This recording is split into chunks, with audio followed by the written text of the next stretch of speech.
একবার ভাবুন তো, একটা দেশ তার নিজের ম্যাপ বদলে ফেলছে, নতুন রাজ্য বানাচ্ছে, বর্ডার লাইন নতুন করে আঁকছে, কিন্তু মজার ব্যাপার হলো এর জন্য একবারও নিজের সংবিধানটা বদলাতে হচ্ছে না। ব্যাপারটা অদ্ভুত লাগছে না? কিভাবে সম্ভব এটা? আসলে এই অসাধারণ ক্ষমতার রহস্যটা কিন্তু ভারতের সংবিধানেই লুকিয়ে আছে। চলুন আজ এই ব্যাপারটারে গভীরে যাওয়া যাক। আর হ্যাঁ, আজকের এই পুরো আলোচনাটার জন্য আমরা যে তথ্যের উপর নির্ভর করেছি সেটা এসছে AIMWBCS ক্লাসেস থেকে। তো আজকের আলোচনার মূল প্রশ্ন এটাই, একটা দেশ কিভাবে নিজের ম্যাপ নতুন করে আঁকতে পারে সংবিধান না বদলেই? শুনলে অবিশ্বাস্য মনে হলেও এর উত্তর কিন্তু আমাদের সংবিধানের ভেতরেই লেখা আছে। আচ্ছা, তাহলে শুরুটা কোত্থেকে হবে? সবকিছুর শুরু কিন্তু সংবিধানের একদম প্রথম ধারাটা দিয়ে। চলুন ভারতের প্রকৃতিকে ঠিক কিভাবে সংজ্ঞায়িত করা হয়েছে সেই গোড়ার কথা দিয়েই শুরু করা যাক। এখানে একটা শব্দ খুব মন দিয়ে খেয়াল করুন। দেখুন, সংবিধানের ১ নম্বর ধারায় কিন্তু ফেডারেশন শব্দটা ব্যবহার করা হয়নি, বরং খুব সচেতনভাবেই বেছে নেওয়া হয়েছে ইউনিয়ন বা রাজ্যসমূহের সমষ্টি শব্দটা। আর এর পেছনে একটা বিরাট কারণ আছে। কারণটা কি? দেখুন, এর দুটো খুব গুরুত্বপূর্ণ দিক আছে। প্রথমত, ভারত কিন্তু আমেরিকার মতো কোনো চুক্তির ফল নয়, যেখানে রাজ্যগুলো একসাথে এসে দেশ তৈরি করেছে। আর দ্বিতীয় এবং সবচেয়ে জরুরি বিষয়টা হলো, কোনো রাজ্যেরই এই ইউনিয়ন থেকে বেরিয়ে যাওয়ার বা আলাদা হয়ে যাওয়ার কোনো অধিকার নেই। মানে এই ইউনিয়নটা হলো অখণ্ড, একে ভাঙা যাবে না। আচ্ছা, এখানে একটা খুব ইন্টারেস্টিং ব্যাপার আছে।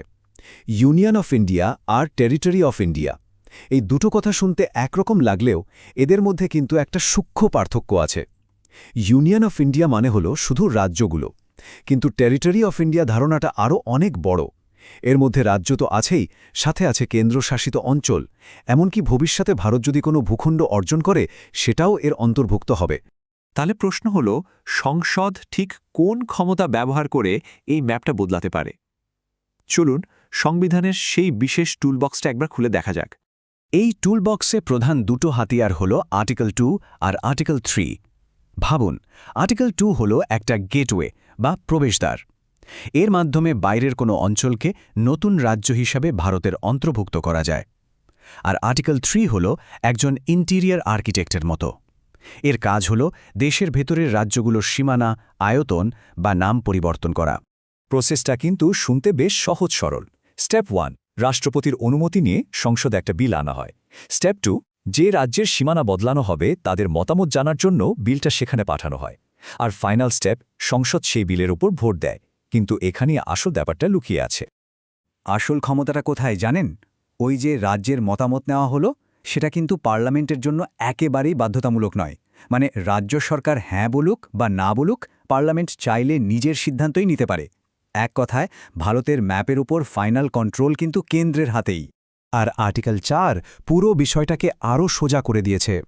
এই আর্টিকেল বলছে, এই যে রাজ্য ভাঙা গড়ার আইন, এটাকে সংবিধান সংশোধন বা অ্যামেন্ডমেন্ট হিসেবে ধরা হবে না। তার মানে কোনো জটিল পদ্ধতির দরকার নেই, সাধারণ সংখ্যাগরিষ্ঠতা, মানে অর্ধেকের বেশি সাংসদের ভোটে এটা পাশ হয়ে যাবে। তো আইন কানুন তো জানা গেল, কিন্তু প্রশ্ন হলো, বাস্তবে এই ক্ষমতা ব্যবহার করাটা কি এতই সোজা ছিল?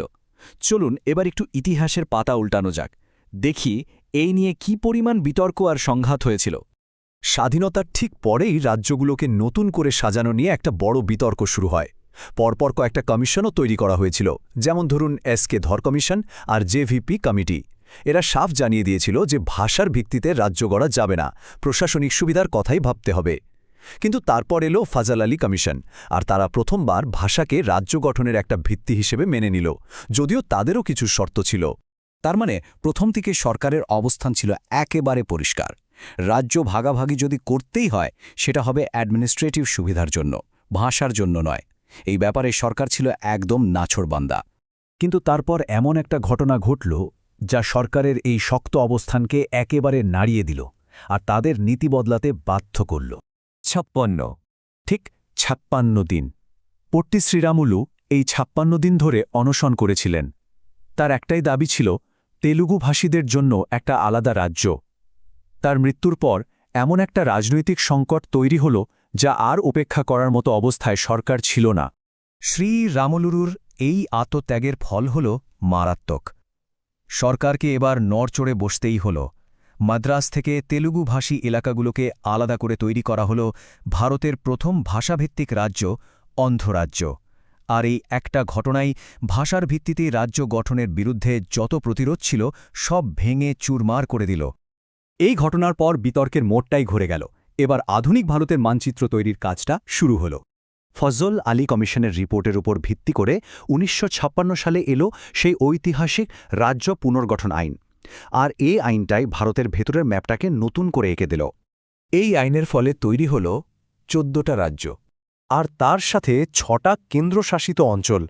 ভারতের প্রশাসনিক মানচিত্রটা যেন এক ধাক্কায় বদলে গেল। কিন্তু গল্পটা এখানেই শেষ নয়, এই পরিবর্তন কিন্তু চলতেই থেকেছে। আর্টিকেল ৩-এর ওই যে নাম বদলানোর ক্ষমতা, সেটা ব্যবহার করে সময়ের সাথে সাথে অনেক রাজ্যের নামও বদলে গেছে। যেমন ধরুন, ইউনাইটেড প্রভিন্স হয়েছে উত্তরপ্রদেশ, মাদ্রাজ হয়েছে তামিলনাড়ু।